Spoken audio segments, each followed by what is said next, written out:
Hello and welcome to Cinebuck Presents, where I give my $2 instead of my 2 cents. Given the immense success of the first Zootopia film, it seemed inevitable for it to get a sequel. The question that ran through my mind before I approached it was, how would it try to top a brilliant story involving themes of racial bias, diversity, and friendship?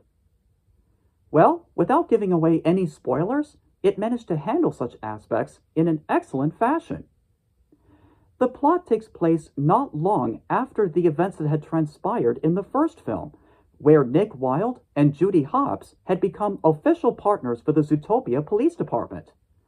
Although Chief Bogo does start to question their compatibility as partners, due to their clashing personalities.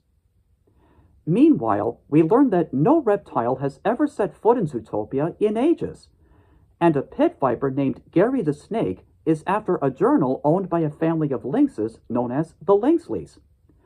With this journal, Gary wants to prove that snakes are not the bad guys and that the Lynxleys are. Not only do Nick and Judy try to solve the case on their own, but they must also try to prove that they have what it takes to being good partners for the ZPD.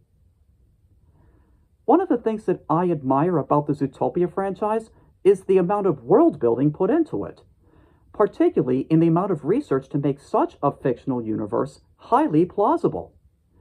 I also admire the exploration in the universe's lore, making it enticing enough to learn more about. Not to mention the kind of lessons that kids and adults could take with them. For this latest entry, even if not every single idea or line of dialogue works to a T, what's more important is the journey going through it.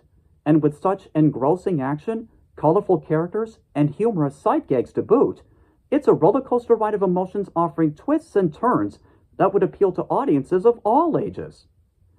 Even the few movie references it made were a nice touch. This is one heartwarming adventure story featured in an animated sequel that is unlike any other sequel ever seen, Be-Fur. If I were to give this film a rating on a scale between 1 and 10, I'd give it a 9.5. This is Renton Whitetail having given his $2 and signing off. But before I do that, be sure to check out the post-credit scene afterward. See you folks next time, and as always, take care.